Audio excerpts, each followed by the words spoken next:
বিসমিল্লাহির রহমানির রহিম। আজকে আমরা ইসুলিয়া পার্টনার ফিল্ড স্কুল যারা কৃষানি রয়েছেন তাদের কাছ থেকে আমরা এই প্রাক মূল্যায়ন বা বিবিটি পরীক্ষা নিচ্ছি। এখন আপনাকে আমি প্রশ্ন করবো যে কোনটি ভালো হয়েছে আপনি বুট দেন।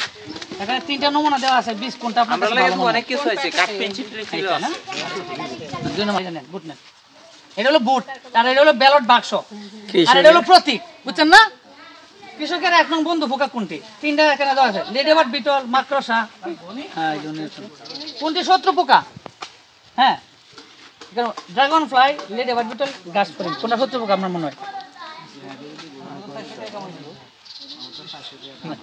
এখন গাছের নতুন পাতা হলুদ হয় কোন সারের হবে? এটা মানে কি বুট নিতে সেই জন্য আগে এটা বোঝানে না, আগে এলো আপনি কতটুকু ফারেন পরে তো আমরা আলোচনা করবো। এর 10টা ক্লাসে পরে আপনি কতটুকু শিখছেন এটা উত্তর। এখন আপনি প্রাথমিক মূল্যায়ন অবজেক্টিভ পরীক্ষা, বুঝছেন না? এখন গাছের নতুন পাতা হলুদ হয় কোন সারের হবে? এমবি মানে কি লাল সার, জিপসাম তো সালফার, ইউরিয়া সার সাদা সার, চিনেন না? কোন সারটার অভাবে গাছের নতুন পাতা হলুদ হয়ে যায়? আচ্ছা, কোন পোকার আক্রমণে মরাডিক দেখা যায়? মাজরা পোকা মানে মরাডিক কি ধান গাছের মধ্যে যেমন সিসার আগে যখন থুরার আগে যেটা হয় এটা হলো মানে বারন্ত পর্যায়ে, এটার নাম হইলো মনে করেন যে মরাডিক, যেটা ডিক মরে যায়, আগা মরে যায়।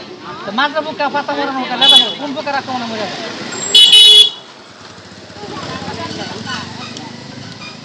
আচ্ছা, আমরা নিব নমুনার কোনটি পোকায় খেয়েছে। এখানে কিন্তু 3টি পোকার মানে বীজের মধ্যে লক্ষণ দেওয়া আছে, কোনটার মধ্যে আমরা মনে হয় পোকায় খেয়েছে বীজ, এই লক্ষণের মধ্যে ভর্তি হয়েছে বীজ নমুনা। দেখেন এই যে 3টা নমুনা দেওয়া আছে, কোনটা আমাদের রোগের নমুনা আমরা মনে হইতেছে? এটা কিন্তু ধানের পাতা, বুঝছেন না? কোনটা রোগের নমুনা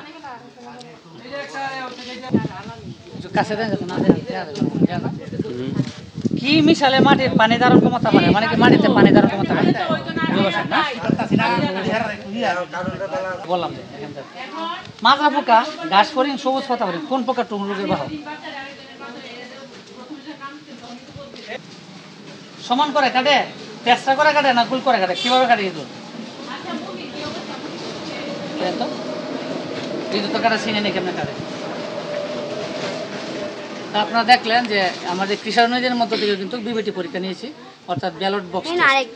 এখন এগুলো আমরা মূল্যায়ন করে খাতা লিখে রাখবো। পরবর্তীতে সেশন শেষে 10টি সেশন পরিচালনা শেষে আমরা দেখবো যে ওনারা কতটি প্রশ্নের উত্তর এখন পেরেছে এবং আমাদের এই পিএফএস দান 10টি সেশন পরিচালনা করে তারা কতটুকু মানে জানতে পেরেছে। তখন তাদেরকে আবার আমরা মূল্যায়ন করবো। মূল্যায়ন করার পরে যদি তারা বেশি এখন থেকে আরও বেশি পরিমাণ প্রশ্নের উত্তর দিতে সক্ষম হয় তাহলে বুঝবো তাদের এখানে এই জ্ঞান কাজে লেগেছে। সবাইকে ধন্যবাদ।